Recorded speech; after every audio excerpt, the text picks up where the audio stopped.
is an island. Everywhere her frontiers are beaten and encompassed by the sea. No man in this small and indestructible country lives more than 80 miles from salt water. This simple fact has forged the character of the nation. Every Briton has the cool sea wind in his blood, or thinks he has.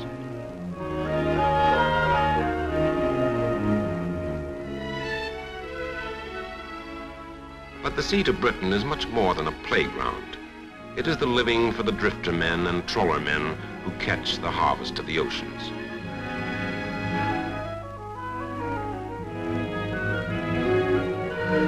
It is the highway across the world for the merchant navy, the biggest general cargo fleet that ever sailed the seas.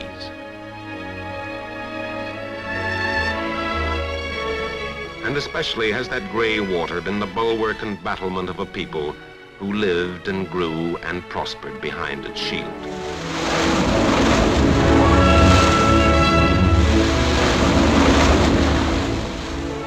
In the month of May 1954, there returned to Britain the Royal Yacht Britannia, bringing back Queen Elizabeth II and her husband, the Duke of Edinburgh, after half a year among some of her overseas realms and territories, a voyage that circled the world.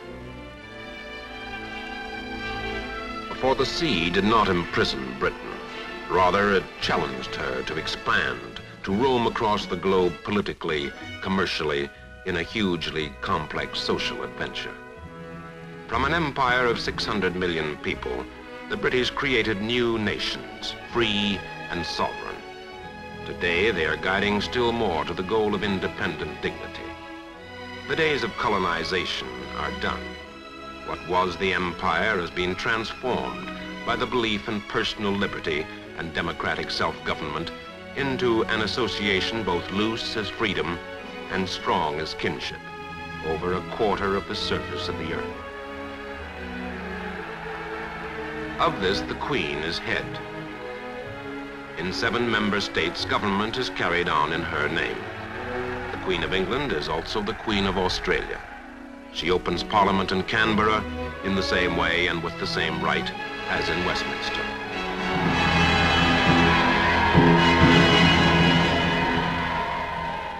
And yet Britain still, as she always did, belongs to Europe. Among the nations of the Atlantic Alliance, she is set strategically upon the shoulder of the continent. The moat, the channel, narrows to a little neck 22 miles wide. It is but a small obstacle to the thousands of visitors who swarm across it every day, a small impediment to the natural unity of Britain with the rest of the continent.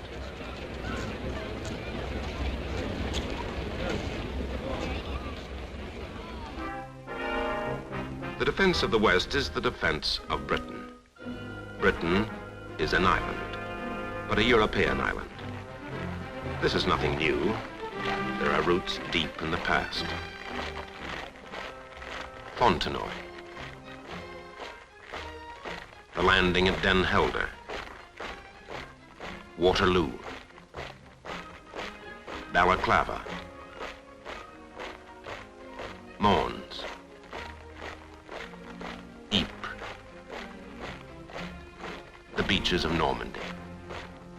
Stretching from history into yesterday, they are etched into the mirror of Britain's past. With this sort of past, how could she escape the present? 6, 9, 100, 3 rounds, gunfire. In Germany today stand the 4 full-strength British divisions, which with Canadians, Dutchmen, and Belgians form NATO's Northern Army Group. Behind them is the support of the 2nd Allied Tactical Air Force.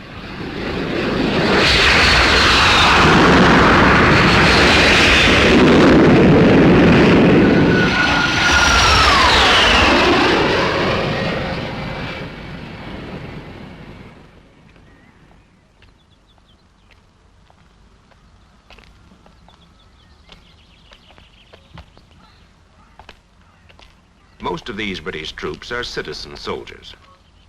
National servicemen called up at 18 for 2 years, trained with and beside their colleagues of the regular army.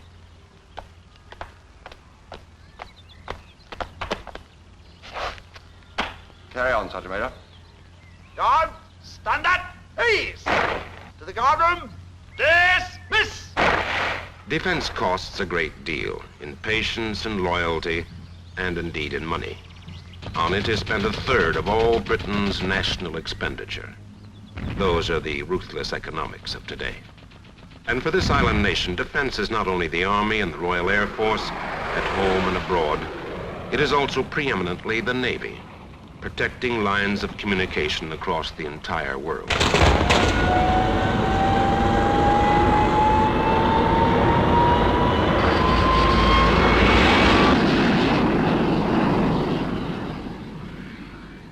Defense, moreover, is a people's job, for behind these standing forces are the reserve formations, the spare time enthusiasts, men and women too, who work all day and still give evenings and weekends for training.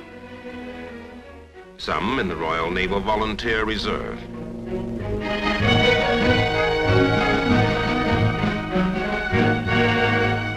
Some in the Royal Auxiliary Air Force, to learn the multitude of crafts that keep planes in the air or in the planes themselves.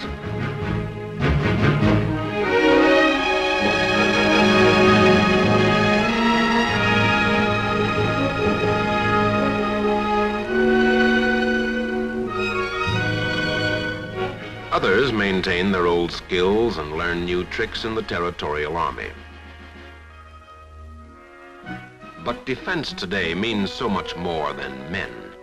It means machinery.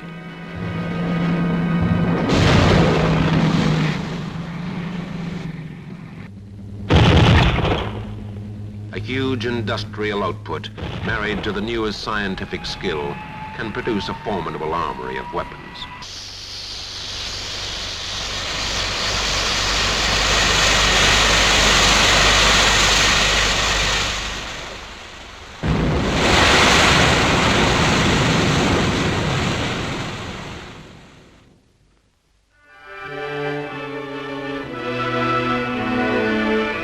But Britain's real job is not making weapons.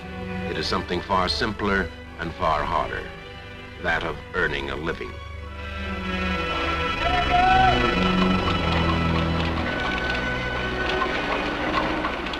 This island's economy is simply stated. Britain must import half of everything she eats and almost all the raw material she uses.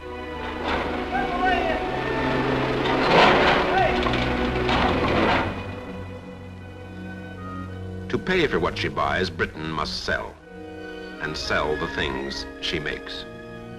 The wealth of Britain is in her workshops, tens of thousands of factories devouring one indispensable nourishment, power. Power from coal. Britain is built on coal. Of all the nations of Western Europe, Britain produces the most. It was a grim and groping business once, and sometimes still is. Recently, there has been mechanization and modernization of the mines, new techniques of the underground. But even that is not enough. What else besides coal? Always the nation is seeking new sources of energy.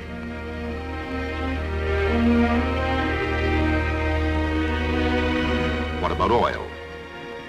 Britain produces practically none, but one of her great post-war achievements has been the building of new refineries, which take the imported crude oil and manufacture now 26 million tons of petroleum a year, nearly 9 times as much as before the war.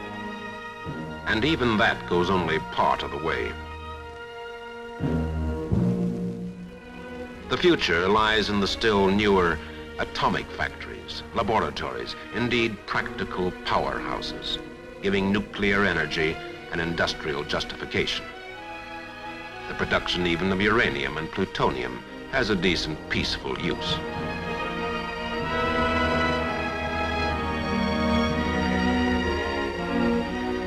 But still the bones of industry are iron, and the sinews are steel.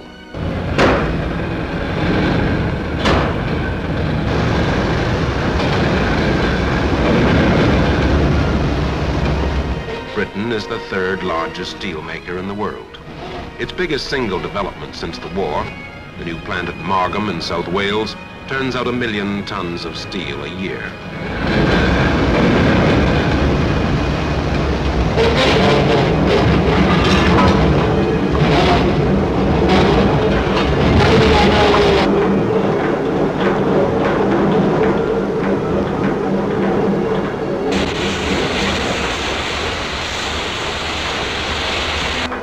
Remember that Britain must sell in order to live. Of all the things she exports, the most important are the products of her workshops. She exports more automobiles than anyone else in the world.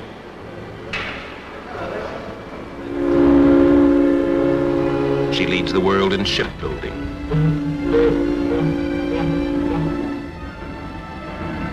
She was the birthplace of the steam locomotive.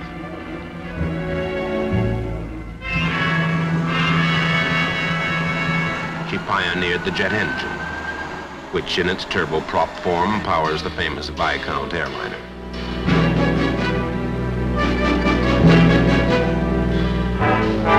Make and sell. Manufacture and export. That is the rhythm of the national pattern.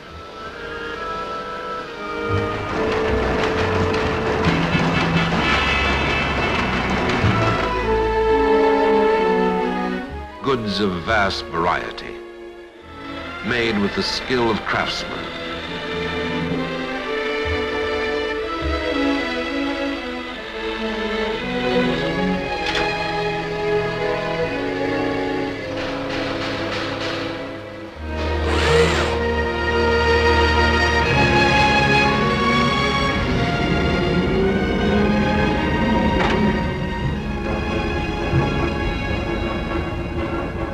Produced for a market distributed over the globe, over the sea.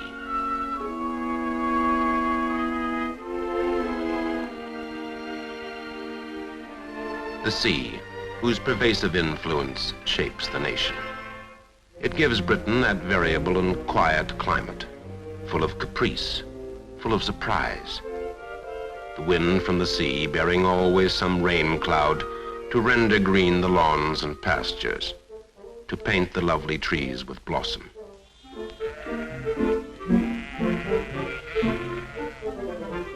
The sea made the nation, but the farmers made the land. Generations of them molding the countryside into friendly, useful shapes, with machinery nowadays here too. For Britain's agriculture is one of the world's most highly mechanized.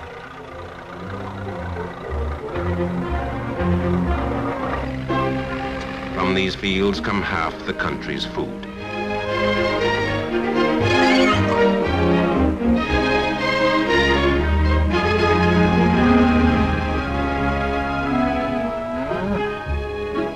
On these fields feed the beasts, the champions, the ultimate thoroughbreds, who themselves go overseas to sire dynasties of champions in other lands.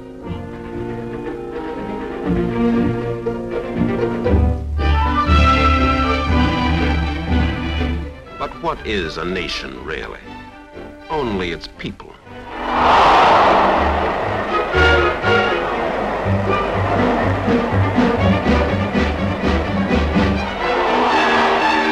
They may go back a long way, but the British are above all things a contemporary people, living their lives with enthusiasm and zest and cheerfulness. Who are they? Well, they work with their muscles. They wrestle with papers like everyone else. They work in shops. They create things. They communicate things. They control big machines. They conjure with curious secrets. And then there are those who take the responsibility for organizing the community system that is called government, from the small ways of the local town council to the big ways of the nation's administration, all aiming at a new national effort, a new standard of living. Whole new towns have been put up to replace the mean ugliness of overcrowded streets. 1,000 new houses every day is the target set and reached.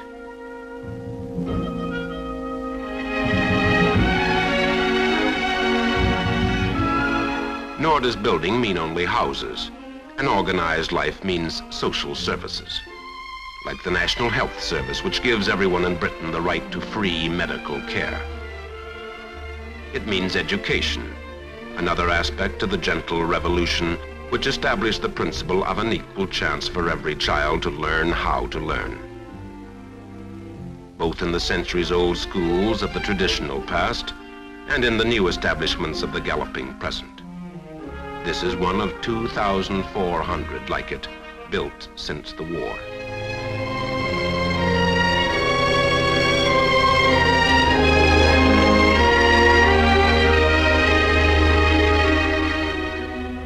The system of grants and scholarships now allows any child who has the ability to go on to one of the 20 universities, which again continue to mellow the efficiency of today with the charm of a day before.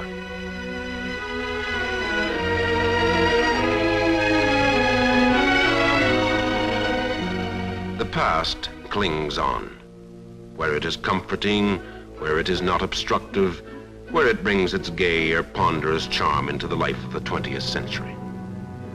Britain loves its trappings, its maces and robes and wigs. These things demonstrate a respect for what was good and proper in the achievements of the past, for the rights and obligations of men and associations, for the liberties demanded by free men, for the supreme authority of the law.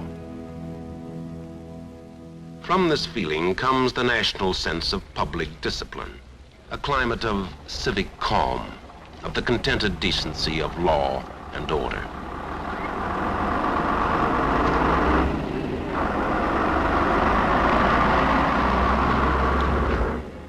That indeed is what the British work and pray for, an orderly and dignified world, a world of peace in which the arts of peace can flourish and be enjoyed.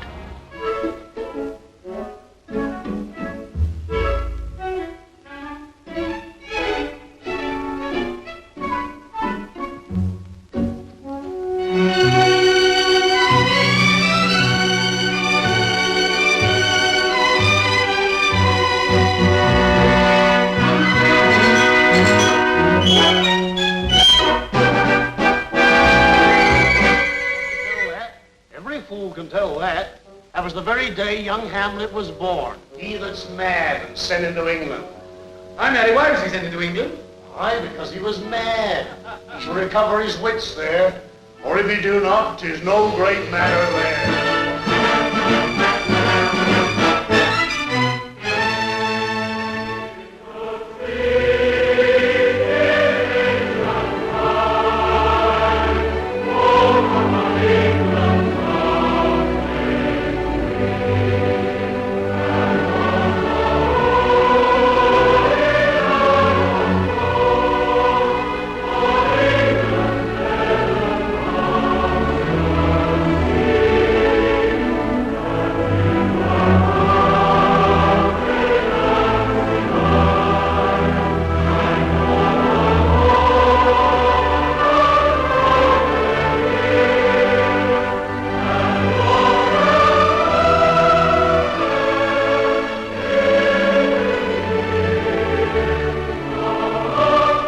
Ocean frontiers no longer a sure and potent shield, Britain today seeks security with her neighbors in the Atlantic Alliance.